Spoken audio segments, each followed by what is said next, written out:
नमस्कार, स्वागत आहे तुमचं रुपालीज फूड कल्चरमध्ये। आपल्या रोजच्या जेवणात सर्वात जास्त चपातीचा वापर असतो। आपण नेहमीच चपातीसाठी गव्हाचं पीठ वापरतो, परंतु गव्हामध्ये ग्लुटन असतं आणि ते शरीराला अतिशय हानिकारक असतं। शिवाय ते पचायला सुद्धा कठीण असतं, त्यामुळे वजनसुद्धा वाढते आणि डायबिटीज पेशंटसाठी अतिशय हानिकारक आहे। तर मल्टीग्रेन आटा हा अतिशय पौष्टिक तर आहेच, परंतु वेट लॉससाठी अतिशय उत्तम आहे। शिवाय डायबिटीज बरा करण्यासाठी अतिशय फायदेशीर आहे। तर आज आपण मल्टीग्रेन आटा घरच्या घरी कसा तयार करायचा, त्यासाठी लागणारे धान्य कोणती घ्यायची, त्याचं अचूक प्रमाण किती घ्यायचे आणि त्याची पौष्टिकता कशी असेल ते या व्हिडिओमध्ये पाहणार आहोत। आपण मार्केटमधील रेडीमेड पीठ विकत आणतो, परंतु बरेचदा ते खूप जुनं असतं किंवा प्रिझर्वेटिव्हही मिसळलेलं असतं। तर आज आपण सुपरफूड म्हणावं असं मल्टीग्रेन आटा घरच्या घरी तयार करणार आहोत। पटकन सुरुवात करूया।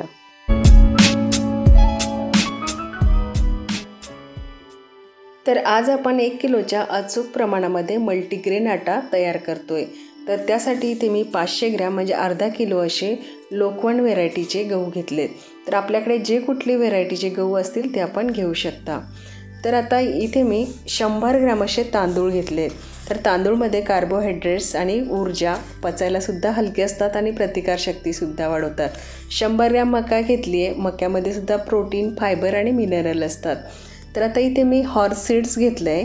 तर याला व्हल्गसुद्धा म्हटलं जातं, कुळीतसुद्धा म्हटलं जातं। तर हे याच्यामुळे पचनक्रिया खूप चांगली होते, अँटीऑक्सिडंट्स भरपूर असतात आणि प्रोटीनचा खूप मोठा स्रोत असतो। तर इथे मी 100 ग्रॅमच अशी सोयाबीन घेतली आहे। तर सोयाबीनमध्ये सुद्धा प्रोटीनचा खूप मोठ्या प्रमाणात स्रोत असतो। विटॅमिन B12 सुद्धा मोठ्या प्रमाणात असतं, त्यामुळे आपला थकवा कमी करण्यास अतिशय फायदेशीर असतं। तर हे सुद्धा 100 ग्रॅम घेतले। तर आता इथे ज्वारी घेतली आहे। तर ज्वारीमध्ये पॉलिफिनॉल नावाचे तत्व असते, जे कॅन्सरसारख्या आजारावर उपयुक्त असतं। आयर्नसुद्धा भरपूर प्रमाणात असतं आणि पचायलासुद्धा हलकं असतं। तर हे सुद्धा 100 ग्रॅम घेतलं आहे। सोबतच नाचणी घेतली आहे। तर नाचणीसुद्धा अतिशय पचायला हलकी असते, फायबर, ॲमिनो ॲसिड भरपूर असतात, हिमोग्लोबिनसुद्धा वाढवते आणि कॅल्शियमचा खूप मोठा स्रोत आहे। तर हे सुद्धा 100 ग्रॅम घेतलं आहे। तर आता इथे बाजरीसुद्धा मी 100 ग्रॅम घेतली आहे। तर बाजरी थंडीच्या दिवसात खाल्ली जाते, परंतु आपण तशी मल्टीग्रेन आट्यामध्ये सुद्धा वापरू शकतो। बाजरीमध्ये पोटॅशियम, मॅग्नेशियम आणि फायबर भरपूर प्रमाणात असतात, त्यामुळे हाडेसुद्धा मजबूत होतात। तर सोबतच आता मी यामध्ये काही डाळी घेतल्या आहे। तर डाळीचं प्रमाण हे मी प्रत्येकी 1-1 चमचा असं घेतलं आहे। म्हणजे 100 ग्रॅम असं मी मूग डाळ, मसूर डाळ, तूर डाळ, चना डाळ आणि उडीद डाळ आणि हॉर्स सीड्स असं सगळ्या डाळी मी एकत्र करून घेतल्या आहे आणि अशा पद्धतीने मी चक्कीवरून अतिशय बारीक असं फाईन दळून आणलेलं आहे। तर आपण बघितलं अतिशय सोपं आहे, अगदी घरच्या घरी आपण शुद्ध सात्विक असं मल्टीग्रेन आटा घरच्या घरी तयार करू शकतो। तर आपण बाजारातील जेव्हा मल्टीग्रेन आटा वापरतो किंवा रेडीमेड कुठलेही पीठं वापरतो, तर बरेचदा त्यामध्ये अळीजाळी लागलेली असते आणि तेच परत चाळून गाळून परत पॅकिंग करून मार्केटला विकले जातात। तर अशी रिस्क न घेता आपण घरच्या घरीच अशा पद्धतीने पौष्टिक असे पीठ आपण तयार करू शकतो। तर आता याच पिठापासून आपण चपाती, पराठा कसा तयार करायचा ते बघतोय। तर आता इथे मी 2 कप मल्टीग्रेन आटा घेतला आहे। त्यामध्ये आता चवीपुरतं मीठ घालते आणि अगदी नॉर्मल थंड पाण्याने मी आता हे पीठ, आपण जसं चपातीला नॉर्मल पीठ भिजवतो, अगदी त्याच पद्धतीने आता हे कणिक मी मळून घेत आहे। मल्टीग्रेन आट्यामध्ये वेगवेगळ्या गुणधर्माची धान्य असल्यामुळे हे पीठ थोडंसं चिकट असं भिजवायला असतं, परंतु पाण्याचा हात घेत आपल्याला जास्त पाण्याचा वापर न करता अगदी मऊसूत असं आपल्याला हे कणिक तिंबून घ्यायचं आहे। तर थोडासा मध्ये तेलाचा हात लावायचा आहे आणि अशा पद्धतीने चपातीसाठी भिजतो अगदी नॉर्मल तशा पद्धतीनं आपण हे कणिक मळून घेतलं आहे। आता यावर झाकण ठेवून आपण 10 मिनटासाठी याला रेस्ट देऊया। तर आता 10 मिनटानंतर आपण बघा, खूप छान असं मऊसूत आणि अतिशय सॉफ्ट असं आपलं पीठ इथे तयार झालं आहे। परत एकदा याला मळून घ्यायचं आहे। थोडंसं हलकं आपण तेलाचा हात घेतला तरी चालेल, परंतु मुळीच आवश्यकता नाही। तर अशा पद्धतीने आपल्याला ज्या आकारामध्ये चपात्या करून घ्यायच्या आहे, तर त्याचे प्रथम असे गोळे करून घ्यायचे म्हणजे आपला गॅससुद्धा वाया जाणार नाही आणि आपला वेळसुद्धा वाया जाणार नाही। तर अशा पद्धतीने 2 कप मल्टीग्रेन आट्यामध्ये साधारणपणे मध्यम आकाराच्या अशा आपल्या 6 चपात्या इथे तयार होतात। तर आता इथे 6 गोळे मी तयार करून घेतले आणि आता पोळपाटावर थोडंसं पीठ लावून एक गोळा घेतला आहे आणि अजिबात तेल न लावता आपण याची एक चपाती लावून घेतो आहे। याला आपण पूडसुद्धा करणार नाही आहे, जसं आपण फुलके बनवतो त्या पद्धतीने आपण ही चपाती लाटून घेतो आहे। तर आता आधीच तवा गरम करून घेतला आहे आणि आता आपण यावर चपाती शेकून घेऊया। तर आता मध्ये मध्ये आपल्याला थोडीशी अशी हलवायची आहे, म्हणजे जेणेकरून चपाती तव्याला चिकटणार नाही।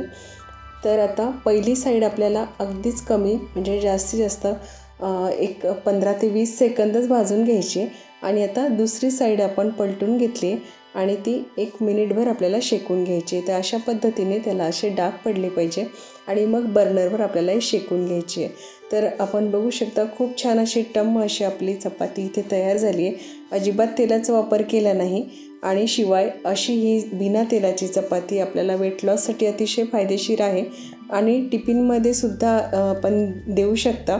अगदी सकाळपासून संध्याकाळपर्यंत नरमच राहते। तर आता याच पिठापासून आपण तेल लावून पराठा कसा करायचा ते सुद्धा बघतोय। तर अशा पद्धतीने एक गोळा घेतला आहे आणि त्याला थोडंसं लाटून घेतलं आहे, थोडं तेल लावून घेतलं आहे आणि मध्ये थोडंसं असं कणिक भुरभरून घेतलं आहे, त्यामुळे पुडं छान येतात। आणि अशा पद्धतीने पुडं करून याचा त्रिकोणी असा मी याला आकार देऊन घेतला आहे। आपण पाहिजे त्या आकारामध्ये त्रिकोणी चौकोनी आकारामध्ये पराठा असा लाटून घेऊ शकता। तर अशा पद्धतीने आता मी पराठा लाटून घेतला आहे आणि आता हा सुद्धा आपण तव्यावर छान असा शेकून घेऊ। तर आता अर्थातच पराठा म्हटल्यानंतर आपण याला तेल किंवा तूप किंवा बटर लावू शकता। तर आता पहिली साईड मी अशी हलकीशी शेकून घेतली आहे आणि आता वरतून छान असं मी भरपूर तूप लावून घेत आहे। तर आपण तेलसुद्धा लावू शकता। तर अशा पद्धतीने आपल्याला आलटून पालटून हा पराठा इथे शेकून घ्यायचा आहे। तर अशा पद्धतीने आपण तयार केलेल्या मल्टीग्रेन आट्यापासून आपण पराठा, फुलके, भाकरी, धिरडे असं बरंच काही आपण बनवू शकतो। गव्हाच्या पिठाच्या चपातीपेक्षा मल्टीग्रेन आट्यापासून बनवलेली चपाती ही जास्त हेल्दी असते, कारण एका चपातीमध्ये फक्त 100 कॅलरीज असतात। बाजारातील रेडीमेड मल्टीग्रेन आट्यामध्ये गव्हाचं आणि मक्याचं प्रमाण जास्त असतं, त्यामुळे कार्बोहायड्रेटचं प्रमाण त्यामध्ये जास्त असतं की जे वेट लॉससाठी किंवा आपल्याला शरीरासाठी अजिबात फायदेशीर नसतं। तर आपण जो घरी मल्टीग्रेन आटा बनवतो त्यामध्ये कॅलरीजसुद्धा कमी असतात आणि न्यूट्रिशन्ससुद्धा खूप मोठ्या प्रमाणात असतात आणि फायबरसुद्धा भरपूर असतात। त्यामुळे हा मल्टीग्रेन आटा आपल्याला अनेक आजारांपासून दूर ठेवतो। तर आपण मल्टीग्रेन आट्यापासून ही चपाती बघत आहात।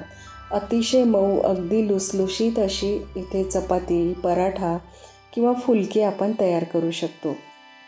मल्टीग्रेन आटा घरी बनवण्याचा एक फायदा म्हणजे आपण यामध्ये वापरलेल्या धान्याचं प्रमाण कमी अधिक करू शकतो। म्हणजे सीझनल आपण यामध्ये जर हिवाळा असेल तर बाजरीचं प्रमाण वाढवू शकतो, उन्हाळा असेल तर आपण नाचणीचं प्रमाणसुद्धा वाढवू शकतो। तर असे आपल्याला अनेक ऑप्शन याच्यामध्ये येतात आणि त्यामध्ये आपण आपल्या आवडीप्रमाणे टेस्टसुद्धा कमी अधिक करू शकतो। अतिशय पौष्टिक सुपर फूड म्हणावे असा मल्टीग्रेन आटा आपण नक्की घरी बनवा, हेल्दी राहा आणि हेल्दी खा। तर आजची रेसिपी आपल्याला आवडली असेल तर व्हिडिओला लाईक करा, शेअर करा, चॅनलला सबस्क्राईबसुद्धा नक्की करा। धन्यवाद।